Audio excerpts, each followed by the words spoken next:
সাবেক আইজিপি শহীদুল হক ও আব্দুল্লাহ আল মামুন গ্রেফতার, যৌথ বাহিনীর অভিযান শুরু, ধরা হবে মাদকের গডফাদারদেরও। 2 বছর দায়িত্ব পালন করে যেতে পারে অন্তর্বর্তী সরকার, পরামর্শ সম্পাদকদের। গণমাধ্যমকে স্বাধীনভাবে কাজ করার আহ্বান প্রধান উপদেষ্টার। মানহানির 5 মামলা থেকে খালেদা জিয়ার অব্যাহতি, সবগুলোই ছিল হয়রানিমূলক, আইনজীবীর অভিযোগ।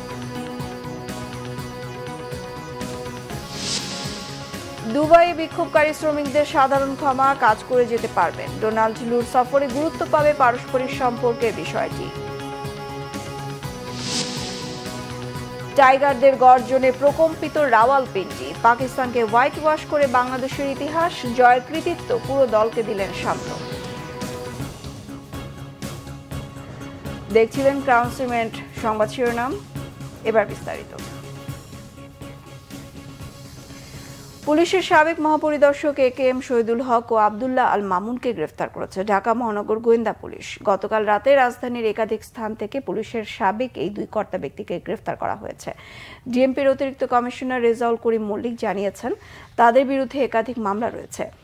ডিবি কার্যালয়ে তাদের জিজ্ঞাসাবাদ করা হয়েছে। আজ দুজনকে আদালতে হাজির করে রিমান্ডের আবেদন করার কথা রয়েছে।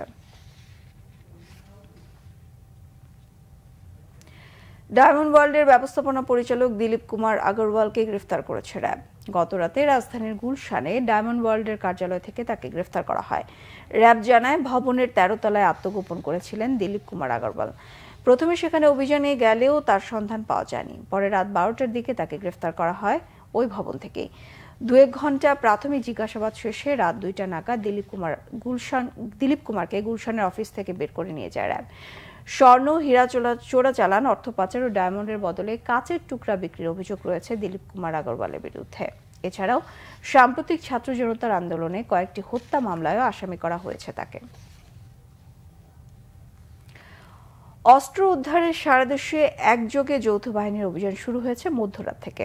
অবৈধ অস্ত্র উদ্ধারের পাশাপাশি মাদকের গডফাদারদের ধরতেও অভিযান চলবে বলে জানিয়েছেন স্বরাষ্ট্র উপদেষ্টা অবসরপ্রাপ্ত লেফটেন্যান্ট জেনারেল জাহাঙ্গীর আলম চৌধুরী।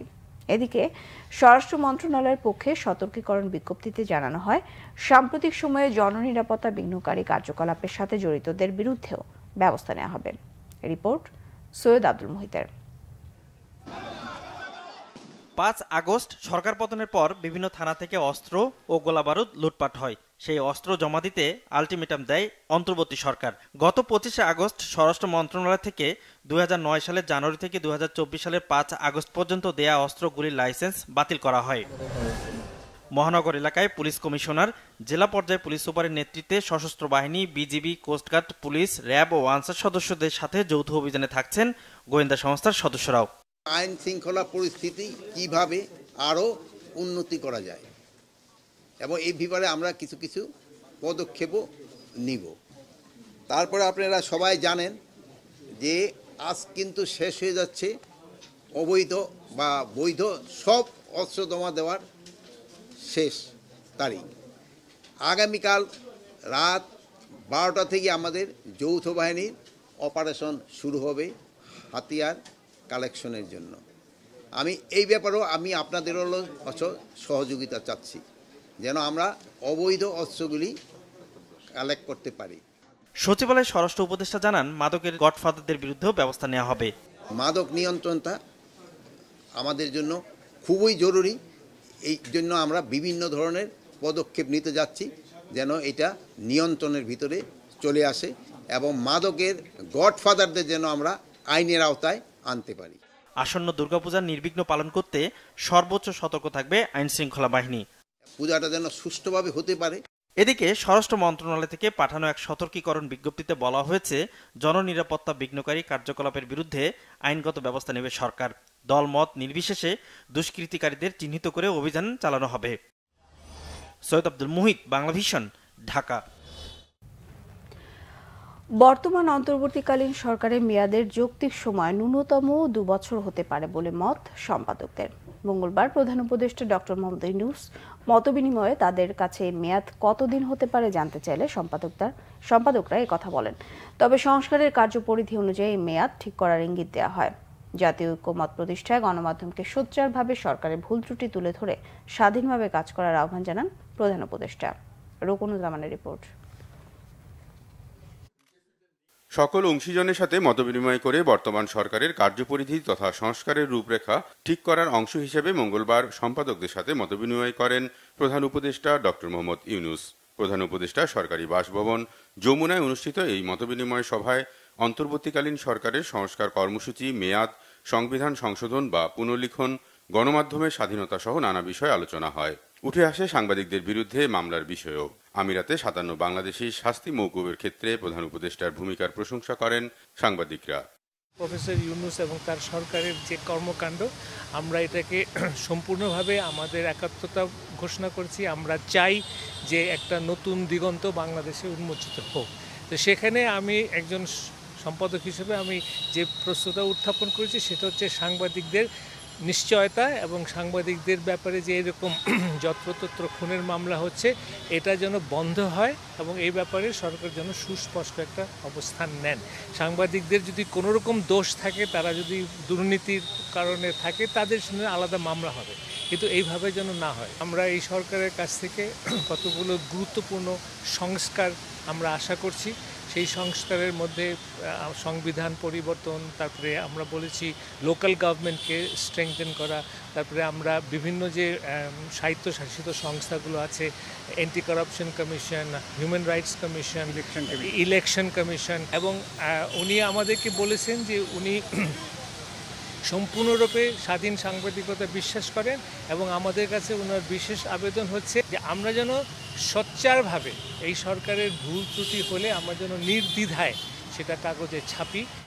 পরে ফরেন সার্ভিস একাডেমিতে সম্পাদকদের সাথে প্রধান উপদেষ্টার মতবিনিময়ের ব্যাপারে ব্রিফিং করেন প্রধান উপদেষ্টার প্রেস উইং। উনি বাংলাদেশের যারা টপ এডিটর সবাইকে জিজ্ঞেস করেছেন, আপনারাই বলেন যৌক্তিক সময়টা কতটুকু বা কি কি কাজ করতে হবে, বেসিক মিনিমাম কাজটা কতটুকু। সবাই বলেছেন যে মিনিমাম 2 বছর বা 2 বছর একটু কম যাতে এই গভর্নমেন্টের মেয়াদ হয়। বাট বেশিরভাগই এই যৌক্তিক সময় নিয়েও বলতে চান না। তারা বলেছেন যে যে এজেন্ডাটা বা যেই কাজটা ওনারা করবেন সেই কাজটাই আসলে ডিটারমাইন করবে ওনারা কতদিন থাকবেন। গণমাধ্যমের কণ্ঠরোধে বিভিন্ন কালো আইন বাতিলের ব্যাপারে সম্পাদকদের আশ্বাস দেন প্রধান উপদেষ্টা। আমরা চাই একটা ভাইব্রেন্ট মিডিয়া, এন্ড ভাইব্রেন্ট মিডিয়ার জন্য যতটুকু করা প্রয়োজন সেটা সবগুলোই করা হবে। এবং মিডিয়া ফ্রিডম ফুললি, আপনারা দেখেছেন তো পুরো 1 মাসের মতো এই ইন্টারিম গভর্নমেন্ট ক্ষমতায় এসছে। মিডিয়ার বিষয়ে, মিডিয়া ফ্রিডমের বিষয়ে পুরো সবাই ঐক্যমত যে এটা নন নেগোশিয়েবল। গণমাধ্যমকে কার্যকর ও প্রাণবন্ত করতে সরকার কাজ শুরু করেছে বলেও সাংবাদিকদের জানান প্রধান উপদেষ্টা। আমি দেখেছি যে আমাদের রুকনুজ্জামান, বাংলা ভিশন, ঢাকা। মানহানির 5 মামলায় অব্যাহতি পেলেন বিএনপি চেয়ারপারসন ও সাবেক প্রধানমন্ত্রী বেগম খালেদা জিয়া। এর মধ্যে 2টো মামলা জন্মদিন পালন ও মুক্তিযোদ্ধাদের কটূক্তির মিথ্যা অভিযোগে দায়ের করা, বাকি 3টে মামলা ছিল মানহানির অভিযোগে। ঢাকা মেট্রোপলিটন ম্যাজিস্ট্রেট আদালতের বিচারক মঙ্গলবার এই আদেশ দেন। আইনজীবীদের অভিযোগ, 4 বছর আগে বাদী মৃত্যুবরণ করলেও এতদিন হয়রানি করতে মিথ্যা মামলা ঝুলিয়ে রাখা হয়েছিল। Report SM ফয়েজের। বিএনপির চেয়ারপারসন ও সাবেক প্রধানমন্ত্রী বেগম খালেদা জিয়ার বিরুদ্ধে 2016 সালে মুক্তিযোদ্ধাদের সংখ্যা নিয়ে কটূক্তির অভিযোগ সহ 4টি মানহানির মামলা করে বাংলাদেশ জননেত্রী পরিষদের সভাপতি AB সিদ্দিকী। একই বছরের 30 আগস্ট ভুয়া জন্মদিন পালনের অভিযোগে বেগম খালেদা জিয়ার বিরুদ্ধে আরেকটি মামলা করেন সাংবাদিক গাজী জহিরুল ইসলাম। মঙ্গলবার সকালে ঢাকা মেট্রোপলিটন ম্যাজিস্ট্রেট কোর্টে ভুয়া জন্মদিন পালন সহ মানহানির 5 মামলায় বেগম খালেদা জিয়ার অব্যাহতি চেয়ে আবেদন করেন তার আইনজীবী মাসুদ আহমেদ তালুকদার। কিছু মামলা রাষ্ট্রের অথরিটি নিয়ে করতে হয়, সে সকল মামলায় স্যাংশন নিয়ে করতে হয়। অর্থাৎ আওয়ামী লীগের আমলে ম্যাডাম খালেদা জিয়ার বিরুদ্ধে কোনো মামলা করার জন্য কোনো স্যাংশনের প্রয়োজন হতো না। আমরা আদালতে যখন বলতাম তখন ওই সমস্ত স্যাংশন ব্যাকডেটে সরকার দিয়ে দিতেন, সরকারের পৃষ্ঠপোষকতা থাকতো, মামলা চলমান ছিল। আজকে দীর্ঘদিন পর আদালতের কাছে আমরা বিষয়টা লিখিতভাবে অবহিত করেছি। বিজ্ঞ আদালত আজকে জনাব ACMM মাহবুবুল আলম এবং আরেকজন এসিএম তোফাজ্জল হোসেন, তারা ম্যাডামের 5টি মামলায় তাকে খালাস দিয়েছেন। এছাড়া সাক্ষ্য উপস্থিত না হয় বেগম খালেদা জিয়ার নাইকো দুর্নীতির মামলার শুনানি 8 সেপ্টেম্বর পর্যন্ত পিছিয়েছে আদালত। দেশনেত্রী বেগম খালেদা জিয়ার বিরুদ্ধে দায়েরকৃত মিথ্যা বানোয়াট একটা কল্পকাহিনী দিয়ে নাইকো মামলাটি দায়ের করা হয়েছিল। এই মামলার সাক্ষ্য প্রমাণ প্রায় শেষ হয়ে গিয়েছে। আমরা আজকে আদালতে বলেছিলাম, যেহেতু মামলাটি সাক্ষ্য আসে নাই, রাষ্ট্রপক্ষ 3 তারিখ যেহেতু সাক্ষী আসে নাই, সেহেতু আমরা বলেছি মামলাটির যেহেতু কোনো মেরিট নাই, আমরা মামলাটি ক্লোজ চেয়েছিলাম, যে মামলার কার্যক্রম শেষ করার জন্য বলেছি কোর্টকে। কোর্ট বলেছে যদি সাক্ষী না আসে নেক্সট ডেট 8-9 তারিখে সাক্ষী না আসলে মামলার কার্যক্রম শেষ করে মামলা আর্গুমেন্টে চলে যাবে। শেখ হাসিনা সরকারের পতনের পরপরই গেল 6 আগস্ট রাষ্ট্রপতির নির্দেশে মুক্তি দেওয়া হয় বিএনপির চেয়ারপারসন বেগম খালেদা জিয়াকে। SM Foyez, Bangla Vision, Dhaka. BDR হত্যাকাণ্ডের বিচার চাওয়া চাকরিচ্যুত সেনা কর্মকর্তাদের চাকরিতে পুনর্বহালের দাবি জানিয়েছে বিএনপি। মঙ্গলবার দলের চেয়ারপারসনের গুলশান কার্যালয়ে এক সংবাদ সম্মেলনে দাবি জানান স্থায়ী কমিটির সদস্য অবসরপ্রাপ্ত মেজর হাফিজউদ্দিন আহমেদ। মেজর হাফিজ বলেন, বিডিআর হত্যাকাণ্ডের ঘটনা নিয়ে এখনো ধোঁয়াশা রয়েছে। বলেন, সরকার এই হত্যাকাণ্ডের তদন্ত নতুন করে করার উদ্যোগ নিয়েছে, যাকে স্বাগত জানিয়েছে বিএনপি। হাফিজউদ্দিন আহমেদ অভিযোগ করেন, 2009 সালে তৎকালীন সরকার প্রধান ও সরকারি দলের যোগসাজশে বিডিআর হত্যাকাণ্ড ঘটেছিল। হত্যাকাণ্ডের পর কয়েকটি কমিশন করলেও সেগুলোর কোনো কার্যক্রম দেখা যায়নি বলেও মন্তব্য করেন তিনি। সংবাদ সম্মেলনে জানানো হয়, সেনাবাহিনীর মনোবল ধ্বংস করতে এই হত্যাকাণ্ড ঘটানো হয়েছিল। শেখ হাসিনা অফিসারদের নিয়ে বৈঠক করলে সেখানে হত্যাকাণ্ডের বিচার দাবি করা 50 থেকে 60 জন অফিসারকে চাকরি ছাড়তে বাধ্য করা হয়। তাদেরকে সেনাবাহিনীতে পুনর্বহালের দাবি জানান বিএনপির স্থায়ী কমিটির সদস্য। ফ্যাসিস্ট হাসিনার মদদে এই হত্যাকাণ্ড ঘটিয়েছিল বলে জনমনে বিশ্বাস রয়েছে। এই হত্যাকাণ্ডে তৎকালীন শেখ হাসিনা ছাড়াও সেনাপ্রধান মইনুল আহমেদ, শেখ ফজলে নূর তাপস, নূর আলম চৌধুরী লিটন, শেখ সেলিম, শেখ হেলাল, জাহাঙ্গীর কবির নানক, মির্জা আজম, হাসানুল্লাহ ইনু, সাহারা খাতুন সহ আরও অনেক আওয়ামী লীগের নেতৃবৃন্দ এবং তৎকালীন প্রধানমন্ত্রী শেখ হাসিনার ঘনিষ্ঠ আত্মীয়বর্গ জড়িত ছিলেন বলে জনমনের ধারণা রয়েছে। জেনারেল জাহাঙ্গীর নিজে যে তদন্ত কমিটির প্রধান ছিলেন, যেটি প্রকাশ করা যায়নি, তিনি এটি পূর্ণাঙ্গ রূপে আবার প্রকাশ করবেন। তো আমরা আশা করব বর্তমান সরকার নির্মোহভাবে, নিরপেক্ষভাবে এই ঘটনার তদন্ত করবেন এবং পুনর্বিচারের কাজ দ্রুত শুরু করবেন। রাষ্ট্রীয় সংস্কারের পাশাপাশি নির্বাচনী বিষয় নিয়েও অন্তর্বর্তীকালীন সরকারকে ভাবার পরামর্শ দিয়েছেন দেশের বিশিষ্টজনেরা। তারা বলেছেন, নির্বাচন কমিশন সহ গুরুত্বপূর্ণ সংস্কারের মাধ্যমে লেভেল প্লেইং ফিল্ড তৈরি করতে হবে।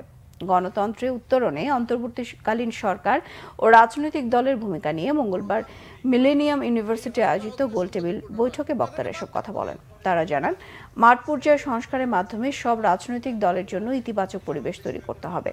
নির্দিষ্ট কোনো সময়ে বেঁধে না দিয়ে নির্বাচনের জন্য উপযুক্ত সময়ের কথা বলেন আলোচকরা।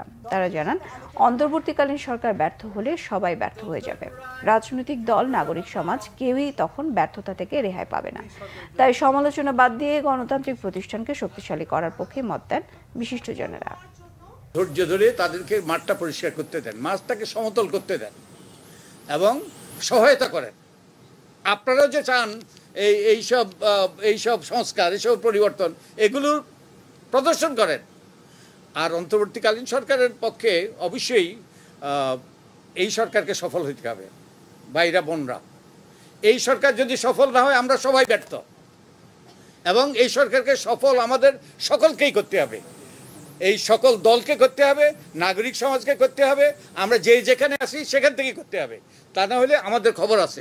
সংস্কার করে তারপরে নির্বাচন দিব না, নির্বাচন করে সংস্কার করব, আমি কিন্তু বিশ্বাস করি this are must go parallelly, সমান্তরাল প্রক্রিয়ায় এগুলোকে চলে যেতে হবে। সংস্কার একটা চিরন্তন প্রক্রিয়া, এটা চলতেই সবসময় চলবে। আর নির্বাচন আমরা জানি এটা স্থির করে যে 5 বছর পরে নির্বাচন, কাজে আমাদের সংস্কার এবং নির্বাচনকে পাশাপাশি নিয়ে যেতে হবে।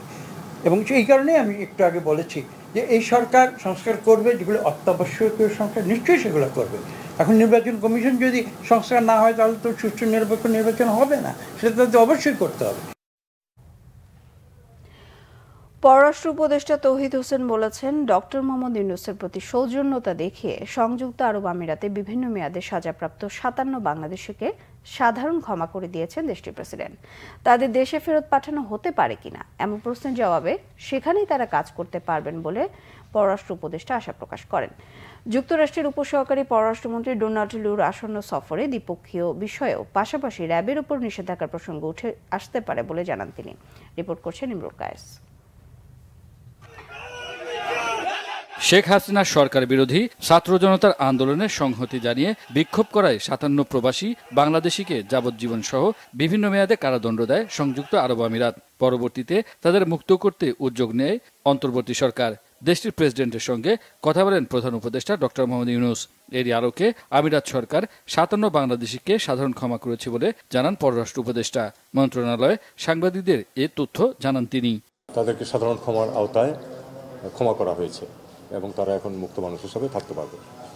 তো এটা কার্টেসি দেখানো হয়েছে ডক্টর ইউনূসের প্রতি। আমরা অত্যন্ত আনন্দিত যে ইউএইর প্রেসিডেন্ট এটা ক্ষমা করেছেন এবং তারা এই মানুষগুলো এবং তাদের পরিবার একটা বিরাট বিপদ থেকে মুক্ত হয়েছে। আমি যতটুকু জানি ওখানে কাজ করতে পারবে, দেশে ফেরত পাঠাবে না। যুক্তরাষ্ট্রের সহকারী পররাষ্ট্রমন্ত্রী ডোনাল্ড লুর আসন্ন সফরে দুদেশের স্বার্থ সংশ্লিষ্ট সব বিষয়ে আলোচনা হবে বলে জানান তিনি। শুধু লুর সফর না, তার সাথে একটা টিমও আসবে। লু বরং রিলেটিভলি কম সময় এখানে থাকবেন, কিন্তু তার টিম, ট্রেজারির এবং অন্য টিম মেম্বাররা যারা আছে তারা বিভিন্ন অন্যান্য প্রতিষ্ঠানের সাথেও মিটিং করবে এবং সেখানে এটা আসলে পারস্পরিক স্বার্থ সংশ্লিষ্ট বিষয় নিয়েই কথা হবে। আর কোনো রোহিঙ্গাকে ঢুকতে দেওয়া হবে না বলে জানান পররাষ্ট্র উপদেষ্টা।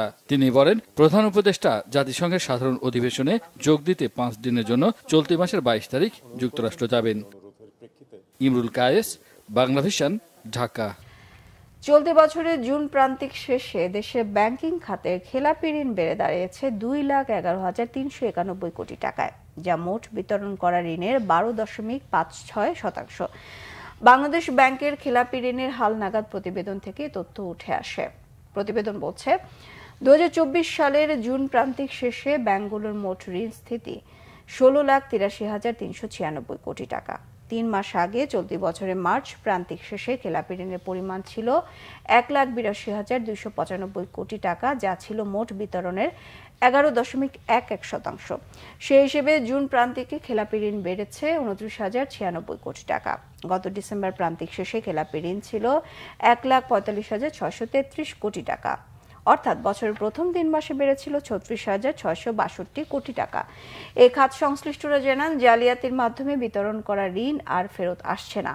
অন্যদিকে সরকার পতনের পর এরই মধ্যে আওয়ামী লীগ ঘরানার বেশিরভাগ ব্যবসায়ী পালিয়েছেন। এতে আগামীতে খেলাপি ঋণের পরিমাণ আরও বাড়তে পারে।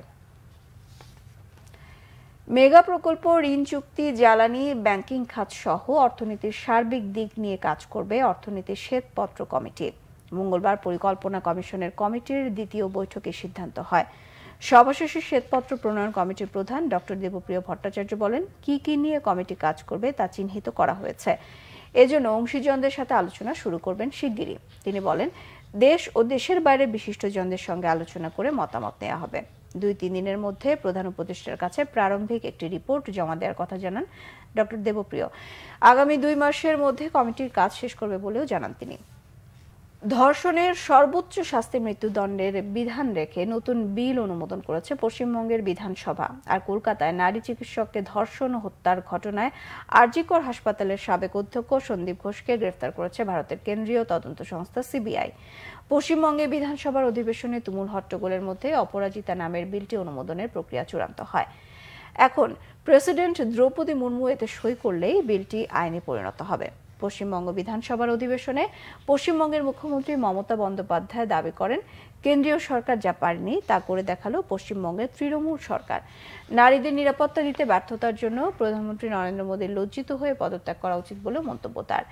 এর আগে সোমবার সন্ধ্যায় আরজিকর হাসপাতালের সাবেক অধ্যক্ষ সন্দীপ ঘোষকে গ্রেফতার করা হয়। নারী চিকিৎসককে ধর্ষণ হত্যার ঘটনায় সন্দীপকে 15 আগস্ট প্রথমবার তলব করেছিল সিবিআই। পরে তাকে 16 দিন দফায় দফায় জিজ্ঞাসাবাদ করা হয়। হাসপাতালে নানা অব্যবস্থাপনা সহ অবৈধ চক্র চালানোর অভিযোগ রয়েছে তার বিরুদ্ধে। নারী চিকিৎসক খুনের তথ্য প্রমাণ লোপাটে সন্দীপের বড় ভূমিকা আছে বলে মনে করছেন গোয়েন্দারা। পাকিস্তানের বিপক্ষে 2-0 সিরিজ জয়ে আইসিসি টেস্ট চ্যাম্পিয়নশিপ র্যাঙ্কিংয়ে 4র্থ স্থানে উঠে এসেছে বাংলাদেশ। টেস্ট চ্যাম্পিয়নশিপে এই পর্বে বাংলাদেশের উপরে এখন শুধু ভারত, অস্ট্রেলিয়া এবং নিউজিল্যান্ড। 2000 সালের জুনে টেস্ট মর্যাদা পাবার পর বাংলাদেশ দল পাকিস্তান সিরিজ পর্যন্ত টেস্ট খেলেছে 144টি। এর মধ্যে জয় 21টিতে, পরাজয় 105 এবং ড্র করেছে 18টি টেস্টে। এই 21 টেস্টের মধ্যে দেশের বাইরে জয় মাত্র 8টি। এবারই অ্যাওয়ে সিরিজে কোনো ক্রিকেট পরাশক্তির বিপক্ষে সিরিজ জয় কৃতিত্ব দেখিয়েছে টাইগাররা। বাংলাদেশের ক্রিকেট ইতিহাসে সেরা সাফল্য এখন এটি। দারুণ সিরিজ জয়ে আইসিসি টেস্ট চ্যাম্পিয়নশিপের পয়েন্ট তালিকায় 4র্থ স্থানে উঠেছে টাইগাররা। টেস্ট চ্যাম্পিয়নশিপে এই পর্বে বাংলাদেশ এখন পর্যন্ত 6 টেস্ট খেলে 3 জয় এবং হেরেছেও 3 ম্যাচে। সাফল্যের হার 50% হবার কথা থাকলেও এই সিরিজের প্রথম টেস্টে স্লো ওভার রেটের কারণে 3 পয়েন্ট কেটে নেওয়া হয় বাংলাদেশের। ফলে 3 টেস্ট জয়ে 36 পয়েন্টের স্থানে টাইগারদের সংগ্রহ 33%। হিসেবে 45.83 পয়েন্ট অর্জন করেছে বাংলাদেশ। তাতে শ্রীলঙ্কা, দক্ষিণ আফ্রিকা এবং ইংল্যান্ডকে টপকে টেস্ট চ্যাম্পিয়নশিপে 4-এ উঠে এসেছে নাজমুল হোসেন শান্তরা। টেস্ট চ্যাম্পিয়নশিপে শীর্ষে ভারত, 9 টেস্টে 74 পয়েন্ট তাদের। দ্বিতীয় স্থানে থাকা অস্ট্রেলিয়া 12 টেস্ট খেলে 90 পয়েন্ট পেলেও শতাংশ হিসেবে তারা ভারতের চেয়ে পিছিয়ে। 50% পয়েন্ট নিয়ে 3-এ আছে নিউজিল্যান্ড। 7 ম্যাচে 2 জয়ে 16 পয়েন্ট নিয়ে 8-এ পাকিস্তান। শতাংশের হিসেবে সবার নিচে ওয়েস্ট ইন্ডিজ। সংবাদ শেষ করব ক্রাউন সিমেন্ট শিরোনামগুলো আরেকবার জানি। সাবেক আইজিপি শহীদুল হক ও আব্দুল্লাহ মামু গ্রেফতার, যৌথ বাহিনীর অভিযান শুরু, ধরা হবে মাদকের গডফাদারদেরও। 2 বছর দায়িত্ব পালন করে যেতে পারে অন্তর্বর্তী সরকার, পরামর্শ সম্পাদকদের। গণমাধ্যমকে স্বাধীনভাবে কাজ করার আহ্বান প্রধান উপদেষ্টার। মানহানির 5 মামলা থেকে খালেদা জিয়ার অব্যাহতি, সবগুলোই ছিল হয়রানিমূলক, আইনজীবীর অভিযোগ। দুবাইয়ে বিক্ষোভকারী শ্রমিকদের সাধারণ ক্ষমা, কাজ করে যেতে পারবেন। ডোনাল্ড লুর সফরে গুরুত্ব পাবে পারস্পরিক সম্পর্কের বিষয়টি। টাইগারদের গর্জনে প্রকম্পিত রাওয়ালপিন্ডি, পাকিস্তানকে হোয়াইট ওয়াশ করে বাংলাদেশের ইতিহাস, জয়ের কৃতিত্ব পুরো দলকে দিলেন সামনে। এই ছিল এখনকার মতো। পরের সংবাদ সকাল 10টায়, 9টায় থাকছে নিউজ টপ 10, দেখার আমন্ত্রণ রইল। এছাড়া বাংলাভিশন সংবাদ ও সংবাদ সংশ্লিষ্ট অনুষ্ঠান দেখতে ভিজিট করুন www.bbnews24.com ও facebook.com/বাংলাভিশন। সাবস্ক্রাইব করুন youtube.com/বাংলাভিশন নিউজ। সঙ্গে থাকায় ধন্যবাদ সবাইকে।